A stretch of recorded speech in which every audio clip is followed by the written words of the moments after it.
Hardware's 11 years old next month. We're a pioneer, and I'm not going to let something like a pandemic change that for us.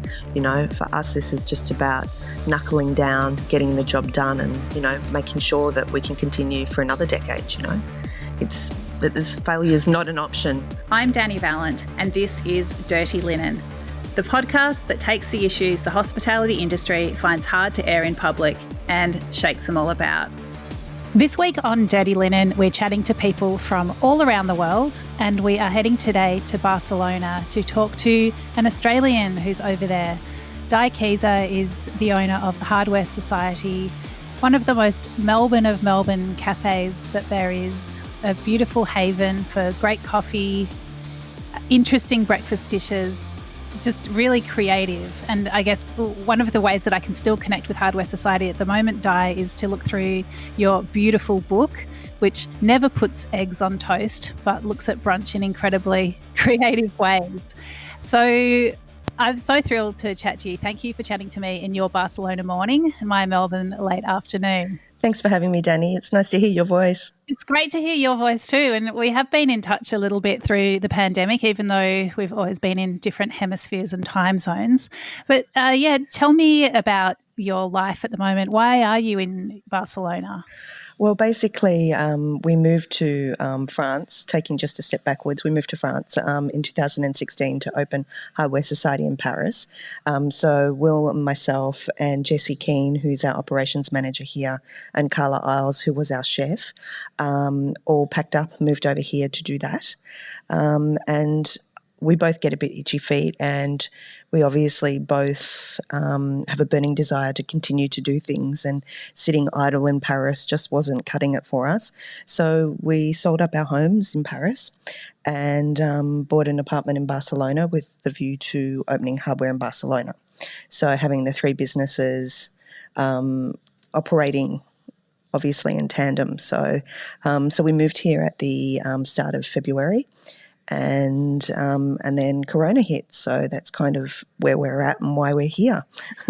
That is a pretty interesting time to move cities, to pack up your life again, and just move into a pandemic and lockdown.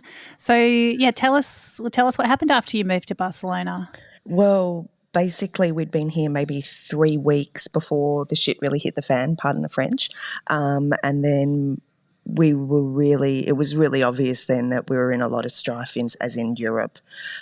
So we actually had some very good friends here when it got to the point that Singapore was closing their borders and nobody could get back to Australia if they're on Singapore flights.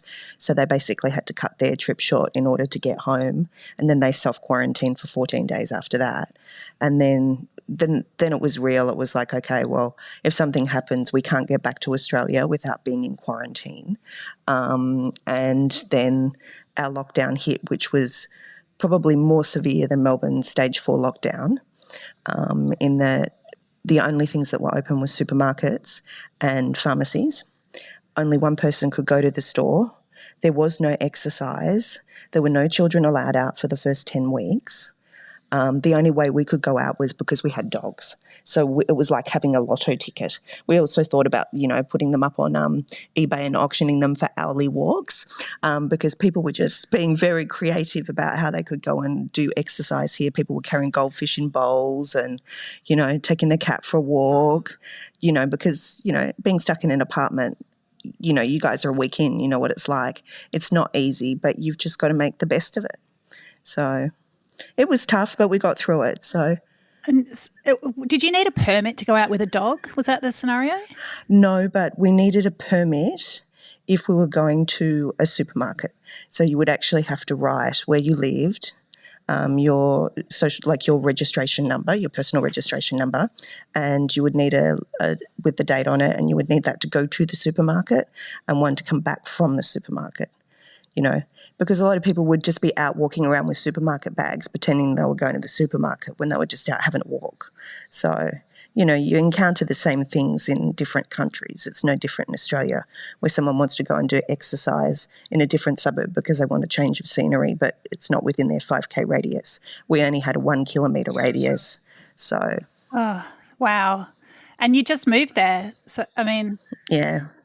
I guess it's, in a way, it doesn't matter that you didn't have friends there because you couldn't have, or not to say you didn't have friends there, but in a way it doesn't matter that you were making your way in a new city, but wherever you were, I guess in that scenario, you just locked in. Doesn't matter, yeah. We made good use of it. We have a rooftop terrace here. We have really nice neighbours. So Will would cook and we'd deliver food to our neighbours. Will was like going stir crazy. So, there'd be curry night. He'd be making scones or there'd be banana bread. So, we just tried to make the most of a bad situation. And, Stein and Yumi were our, closest contact and our next door neighbours. So, we just tried to make a bad situation a little bit better, I guess. And how did Spain come out of it? Because you haven't been in Barcelona the whole time, have you? We did a trip back to France when the borders opened, because by then Paris had reopened, because after Barcelona went into lockdown, then France went into lockdown. So then both of our businesses were closed for an extended period. So we had to go back and make sure everything was running okay there. And, because after a closure of a long period of time, you just want to be sure. So, look, everything feels normal, but it's also August, so everything's super, super quiet.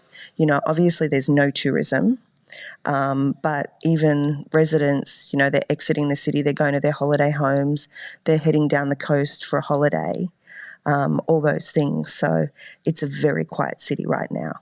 Because there is a second wave in Spain as well, isn't there? Yeah, there is. So particularly in the Catalonian region, we have lots of fruit and things like that. So there's been a lot of fruit pickers that have been affected. Young people, and it's the same in Australia, that whole second wave seems to be around young people being less cautious. And I think that that's the problem, really. So, but we saw that when we were coming out of, we had 3 phases to get back to the new normal. So every 2 weeks there was a new phase in terms of what we were allowed to do. So that sort of made it easy, but you could also see that people were becoming more relaxed because they could do things that they couldn't do previously. So it's a difficult rope to balance, really. I mean, the Spanish economy can't afford to go into a lockdown. So it's about trying to contain outbreaks as best you can. It's so tough. I mean, I think Spain's had around 30,000 deaths, which is chilling to say out loud and horrifying to think about. I mean, we can compare the lockdowns between where you are and where I am, but, the amount of death and severe illness in Europe is just vastly ahead of Australia. But I mean, I guess the difference is the borders. You can just drive across a border. So, the disease doesn't discriminate. It catches a host and it hops on and it goes along for the ride. Whereas in Australia, the government made some very good decisions very early about closing borders and preventing people from travelling into Australia, because those people that are asymptomatic are just passing it on and passing it on.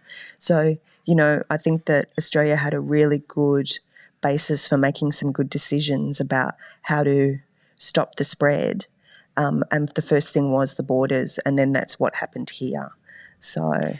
Yeah. Yeah. I mean, the numbers, it's frightening. I mean, it's so much in aged care, and that worries us. Will's mum's in aged care in Australia as well. So,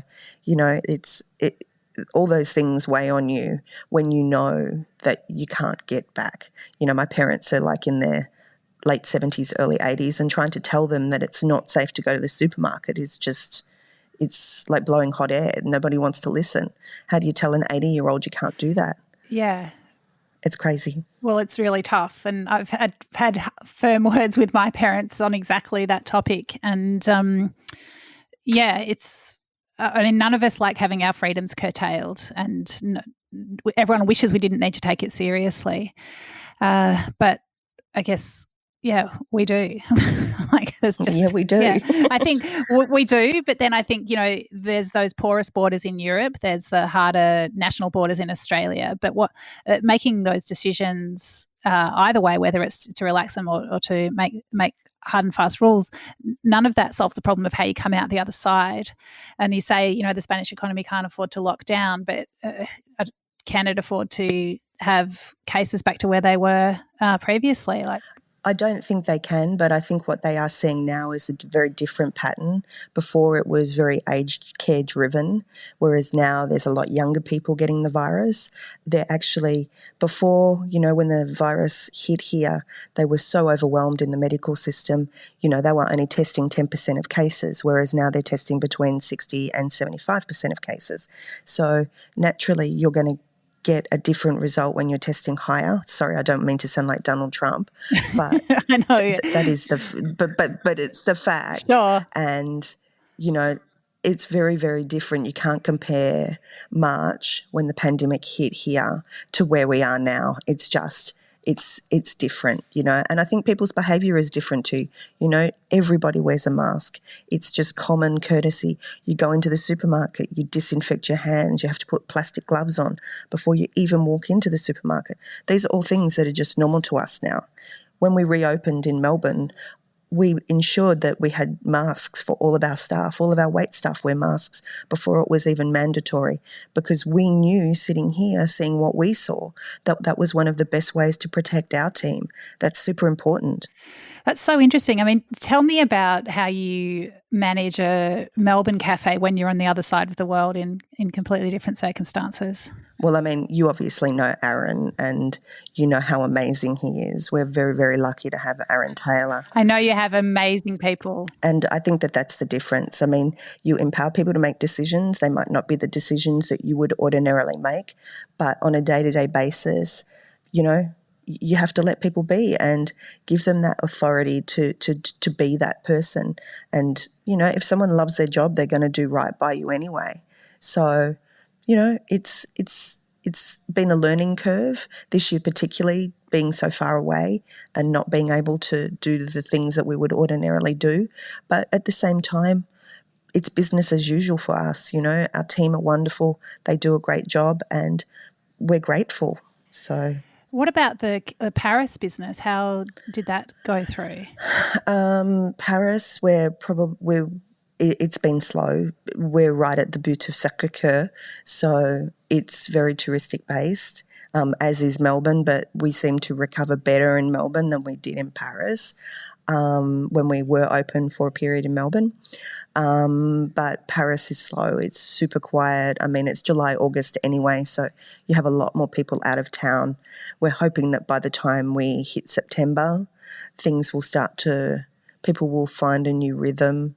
But unfortunately in France, they didn't take the mask wearing very seriously. And now France is starting to see that second wave as well. So I don't know what could happen. Paris was in the red zone and then we reopened. So it could be that Paris goes back into a red zone and then we have to close for a period. I don't know. But it's the same in France. The French economy can't afford that either, in terms of how much they're paying into social payments for staff as well is large. So, yeah, I guess we just have to wait and see. So your staff in Paris, what sort of government support do they have, and what does the business have from the government? Okay, so we only get support for the staff that we continue on a partial chômage, which is like partial unemployment. So they get paid by the government 70% of their ordinary pay week. But our staff contracts are on 42 and a half hours and the government will only pay to 35. But the business still can't contribute on top.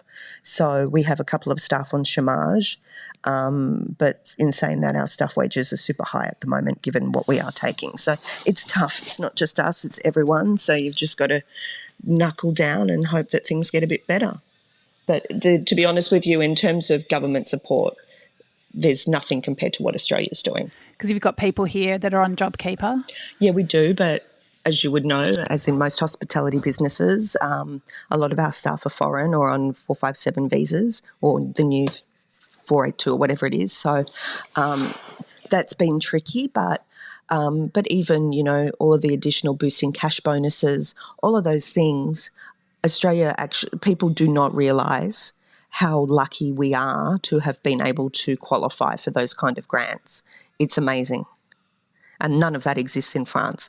None of that exists about, being able to talk to your landlord about getting some abatement, all of those things. There's no dialogue around that in France. So I think anybody that's got a lot to complain about right now really needs to look overseas and see what's happening in other countries and understand that we actually have a pretty good deal. That's good to get that perspective. So back to the wages thing in Paris, like everybody listening may well understand, and I just might be the dummy that doesn't quite get it. So did you mean that you have to continue to pay your staff the 30%? No, we don't. No. Okay. So when you're unable to pay them, they get a sort of an unemployment that relates to their previous wage, but only relates to that 38 hours or whatever it was you said? Yeah, 35. So at the moment, the partial chômage, partial unemployment, was only until the 30th of September, but the government is looking at extending that beyond that period, because what will happen is there will be a mass amount of redundancies. Mass, because from a hospitality perspective, there's no way that they can afford to keep staff on just standing around doing nothing. I mean, we've gone from running a 7-day business, we close Tuesdays, Wednesdays now, because it's just not busy enough. So, you know. I mean, don't you think that's going to be the same here though once JobKeeper goes? Well, they are extending JobKeeper, and we've got to hope that by next March there's some form of new normal, there's some form of we have a vaccine or there's another solution. So, I mean, Australia seems to get it a bit better.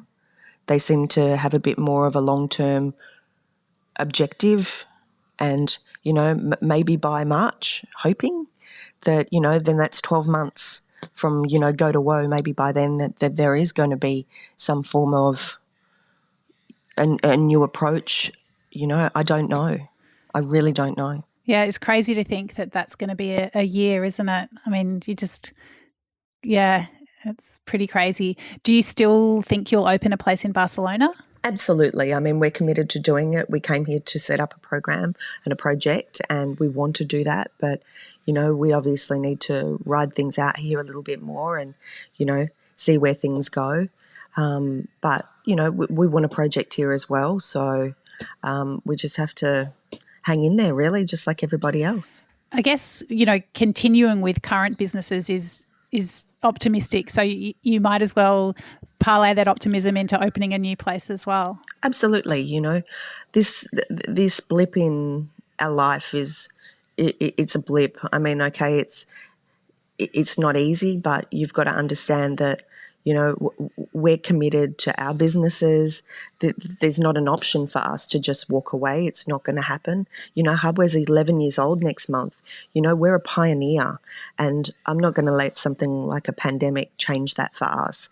You know, for us, this is just about knuckling down, getting the job done, and, you know, making sure that we can continue for another decade, you know. I love that. That this failure is not an option, but it's not, you know. That's so good. Why do you love doing cafes so much? Well, it's all about the people, you know.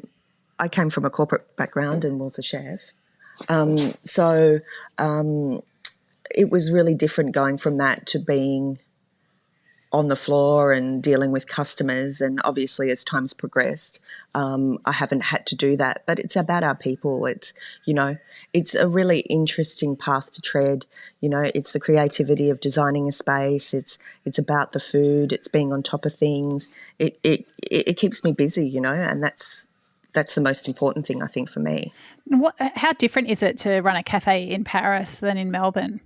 Not in pandemic times, but complicated. I mean, my French is terrible, but, you know, just the rules and regulations in terms of staff contracts, you know, no casual staff, all of those kind of things. There's no way you can predict, you know, busy periods, not so busy periods. You know, your peaks and troughs just don't exist in a country like France. You know, everyone's got to be on a contract. You can only have someone on a short-term contract for up to 6 months. They're 2-3 month contracts. If you want them to stay, they have to be permanent.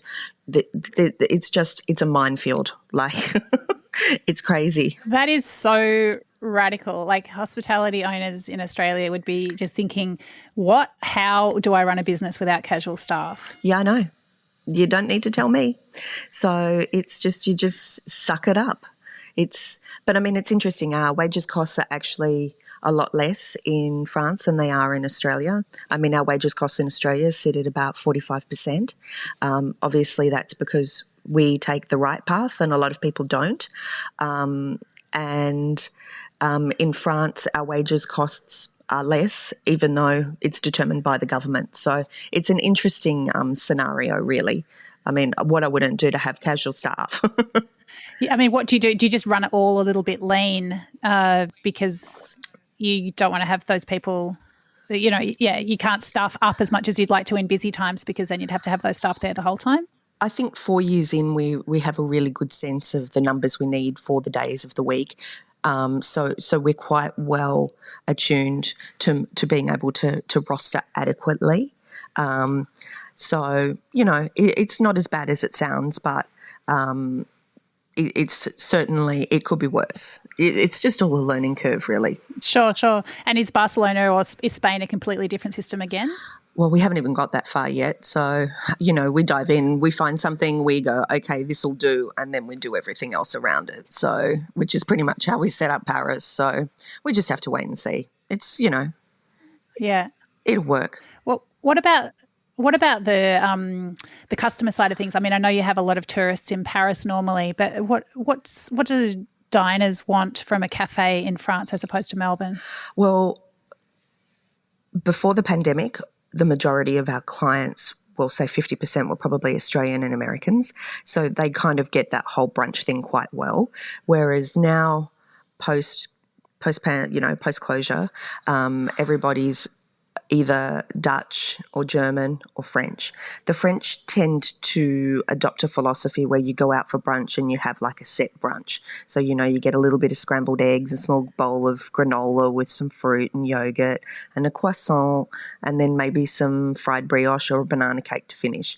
Whereas when we opened and we're like, okay, well, this is the menu and the menu doesn't vary and you order a dish. And so it was quite an interesting path to tread, explaining that you can't change things, you can't build your own breakfast. This isn't how it's done. But, 4 years on, we were pumping good numbers, we were doing great things, and, it was awesome. I mean, it's been a tricky 12 months for both Melbourne and Paris. I mean, we had the Gilets jaunes for a period of time. Then we had all of the strikes in December and January in France because of the reforms. So that pretty much stuffed January and February, December and January sales-wise for us. Then in Melbourne we had all of the bushfires and that had exactly the same effect. And then February was okay, and then by March everything had gone to shit again. So it's been an interesting period. There's a lot of world events that have intersected your business life. But it's not only me. So, it's just about how you carry yourself and how you deal with things. There's no point letting it weigh on you and creating negativity and stress and depression, because that's not good for you. It's not good for your people. It's not good for people, your family, when they know that you're so far away. You've just got to put your best foot forward and take it as a challenge and know that it's going to be okay in the end, because it's not us. It's not only us. It's everybody. So, what can you do? It's not like they've just singled us out. So sure. Is that an attitude that you took into this, or is that something that you've had to develop through long nights in lockdown? No, to be frank, I was having a big panic in January about it and having a lot of conversations with Aaron about it, seeing what was happening in China. And Aaron's like, Dad, don't worry about it. It's going to be fine. I said the same thing to our landlords and everyone's like, you're panicking. Don't worry about it. And then it happened. And then I was like, well, look, now I can't do anything about it. What it is what it is. We just got to knuckle down and make the best of a bad situation. So, we spent 3 months in lockdown with our dogs and, it could have been worse. And we lost our dog, Mosley, our oldest beagle who came from Australia, in June. He had cancer. So, we got to spend lockdown with him. And I think that was a gift that, it came out of it. So I feel grateful for that. So Let's talk about dogs, because I know that you are such a dog lover. And personally, even though my dog often barks while I'm recording this podcast and requires some nimble editing from Rob, thanks, Rob, she is such a treasure and a comfort, and she's so in the moment, and I really appreciate having her around me all the time, but especially at this time. So tell me about you and dogs and a global pandemic. Well, I guess, I mean, it's obvious when you read our book that, you know, that there's been a journey for us with our four-legged friends. We don't have kids, but that's our choice. So we've always gone down the path of adopting dogs. So when we moved to France, obviously the boys moved with us, and over the last few years, both Mosley and Snoopy got cancer, and unfortunately they've both passed now, but we adopted a Sabueso Español, which is a Spanish hunting dog, 3 years ago, Roble, and he's a very damaged soul. So it's been a very interesting ride with him because he's very frightened of people, and you bring someone into the home and it takes time for him to trust them. And so it's been hard, and then we knew that when we lost Snoopy, we needed to get a backup for Roble because Mosley had cancer. So we adopted Harold last June, and he's like this big, furry, giant beagle with the biggest ears you've ever seen, and he's hilarious. So he's a really good balance for Roble, in that he's scared. Roble's scared, Harold's got that confidence, and they get along like a house on fire. They play all day. So, I think it's been a real blessing to have that comfort around us in such a shitty time. Yeah, and especially as they were your literal ticket to freedom in hard lockdown. Yeah, it's exactly right. So not that we ever planned that, but, you got dogs, you got to take them for a walk. So, and we had a 1 kilometre radius, so we treaded the pavements a few times a day, every day, and, it was okay. That's good. Well, I have to say, Di, I love your attitude, and I feel like you're going to be you're ready to like leave this behind you and put it in perspective, and it'll be like, oh yeah, the pandemic, yeah. We smashed that. We got through. Well, I really hope that everybody else has got that same mindset. It's about positivity and, just hang in there. It'll be okay. Great. Well, thank you so much for the wise words. Thanks for sharing your Barcelona morning with me. And yeah, good luck. I can't wait to visit the cafe in Paris and in Barcelona, but probably even before that in Melbourne. I cannot wait. Please. Thanks, Dani. I appreciate you thinking of us, and we'll speak to you soon. Great. Thank you so much, Di. This is Dirty Linen, and I'm Dani Valent. We air the issues that the hospitality industry finds hard to talk about. We spend a week thrashing around each issue, hearing from different people with unique perspectives. We want to hear from you as well. If you have something that needs to be said about a topic, get in touch so we can include your perspective. Contact us at dirtylinen@deepintheweeds.com.au or hit us up on Insta at Dirty Linen Podcast. We can't wait to hear from you. This is a Deep in the Weeds production.